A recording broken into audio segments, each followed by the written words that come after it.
Hi, and welcome. My name is Riikka Theresa Innanen, and I'm a student at the Aalto University in Helsinki, Finland. I'm studying there at the Arts Academy called Visual Culture and Contemporary Art. My own background is in dance and choreography, also with film and installation, and many somehow collaborative and communal projects. My topic is social choreography. That means my question is how can choreographic tools or artistic tools be used for social change? It's also a question of how artists can find a new, different type of relationship or position in the society, a meaning, which is always a struggle for us artists, at least for myself. And also how these tools that we have developed and are kind of unrecognized in the wider society, how can those tools could be used to give a lens to find tools for change. I'm going to use a PowerPoint to present and give an overview. So give me just a second so that I can open this screen. Here we go. So the name of my thesis is Touch and Revolution on Social Choreography, Book 1, Action. So first of all, this Touch and Revolution is a wider umbrella of questions about these two words. They just came to me and they started to resonate with me. And I had to start a journey of discovery of what these words mean as a couple. So I started a series of interviews with people, asking what touch and revolution means to them and what they could mean as a couple.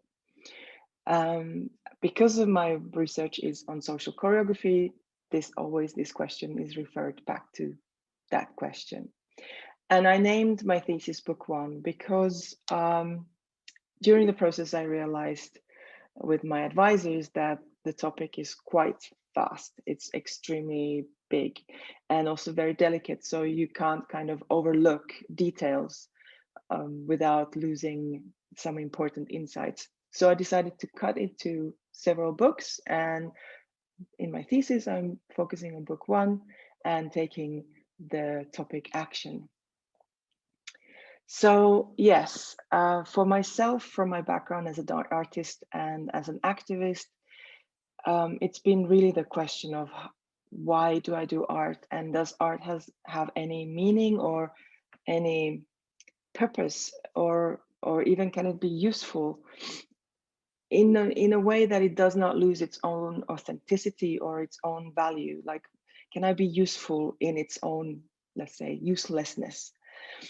So James Baldwin's question about the artist's struggle for integrity has resonated a lot with me. It has given me a lot of insight in how us, the poets, as he calls us artists, have the position in not having a position, in looking at the society from outside and speaking out what we don't otherwise see, what the, let's say, general population does not see. Now, I'm very inspired by courageous females or non-binary people, and that is why I have chosen to use non-binary feminist women or gay thinkers to somehow give a different opportunity to look at things from outside the canon. I'm not saying that these people who are very good, mostly men, are extremely interesting thinkers, but they have kind of established a reality that I wanted to look at from a different point of view, which is why I chose to think together with Hannah Arendt, Judith Butler, Donna Haraway, and Karen Barand, and James Baldwin. Those are the main thinkers, and also the process has been of writing choreographically together with these thinkers. So I'm not just quoting them to fit them into my thinking, but I'm giving enough space for them to speak, and then I speak together with them, inspired by them, or confronting them, or thinking together with them. In fact, one of my thesis uh, advisors said that it is kind of like a big panel discussion, and I'm very happy about that.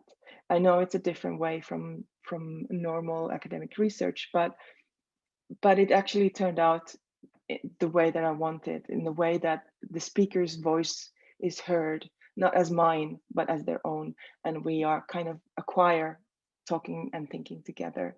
And the reader can extrapolate their own thoughts, their own ideas, and their own methodology out of this panel discussion. And this whole notion of action, which is the main topic of my thesis, is really being inspired and fed by Hannah Arendt and her notion of action as spaces where we can meet as equals. And these spaces are political, not in a daily political way, but in a political way of the old agora, where it's a space where people come together and they meet and they talk. And she also pointed out that this is a space where it is not a private realm, but a public realm. So there's a certain etiquette. And I see that this is a very interesting point of view into maybe dealing with the problem of hate speech and this thing that we are bringing up currently into the social realm, something that is a personal and private issue of not knowing how to talk in the public realm without bringing up our emotional self. And I'm not saying that we should not bring our emotional self involved, but there's a way of maybe choreographing a space where we can safely meet and talk, to find out what is meaningful for us and find out who we are as a collective. And maybe this safe space notion leads to or lends to the idea of Arendt's freedom, because for her, freedom is spaces where we can come together and meet and act in concert. Um, so these spaces are really political spaces, but they're also creative spaces, and they are spaces where we can learn. And I feel as a choreographer, this is really my bread and butter. I create spaces for action to happen. I also have been challenging the notion of what is choreography in the old-fashioned hierarchical way. How can we create choreographic structures that really grow from learning and grow from the dancers, the people involved, feeding into it and designing it and creating a kind of ongoing ecology of, of, of, of processes. So my point of view is that through my thesis is that these spaces are cultural spaces. They are not spontaneous spaces. They don't emerge. We don't meet as equals just by that. We need to choreograph them. This is not that we don't desire to meet as equals, but we are just not born equal in society. So we need to curate spaces, choreograph spaces where we can come and meet safely and equally so that all our voices are heard. A common analogy is who is invited to the table, and I would say let's make the table all together. So these spaces should be safe but challenging, and that can happen when we choreograph a sort of etiquette of meeting, and also focusing on creating a structure that lends to an opportunity to focus on the topics that need to be discussed, rather than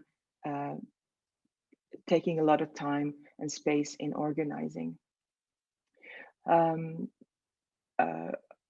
Going back to this social sphere, is that Arendt also talks about that things like anger, violence, war, but also love and compassion are problematic in the social realm, because we need to get distance. There's a certain way of bringing people together and near each other to come in touch with each other, but there also needs to be the respect of the private space, and there needs to be distance that where the meeting can happen, and so that compassion has the problem of really assimilating or coming together with somebody else, relating to somebody else's emotions and feelings and experience as if it was my own.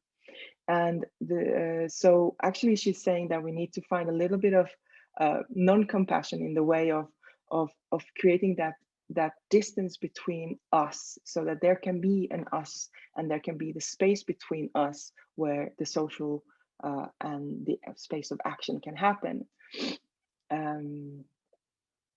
And the same way she says that anger or violence and love are problematic in the social realm because they're volatile.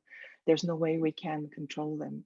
So once we ignite a war, or once we fall in love, we have lost control. And she says that we need to have control in the public realm to be able to keep the conversation controlled.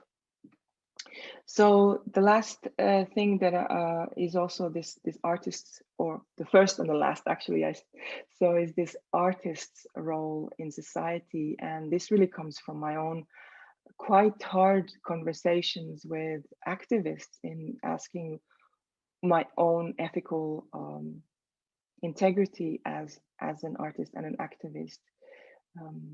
So in general, art has been thought either as work or as labor, but my suggestion is to see art as action, and as the artist as the creators of spaces where action and processes can happen.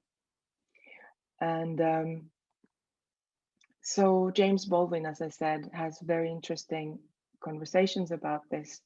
And I think the commonality between artists and activists is that we are creators of space where things can be seen.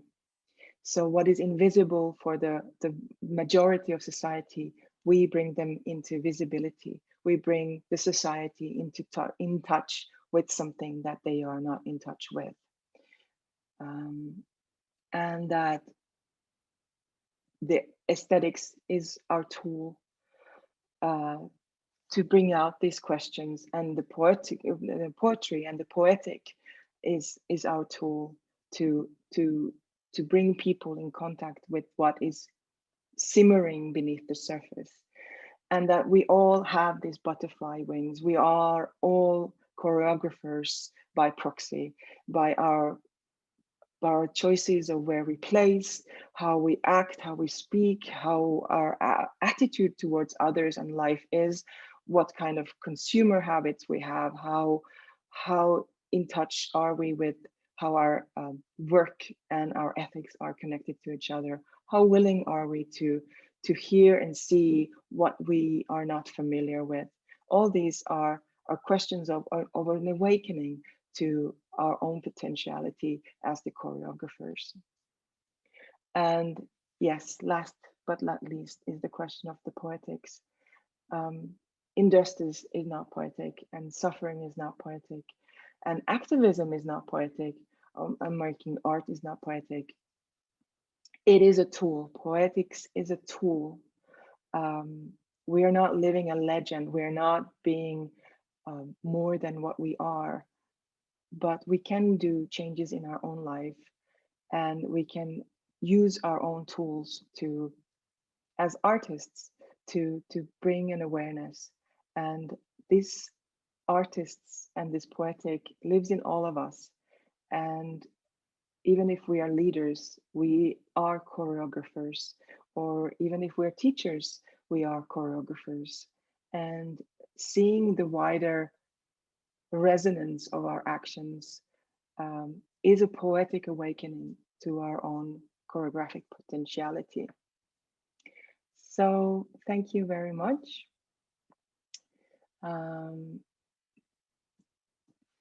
This is in a nutshell my thesis, but it is quite wide.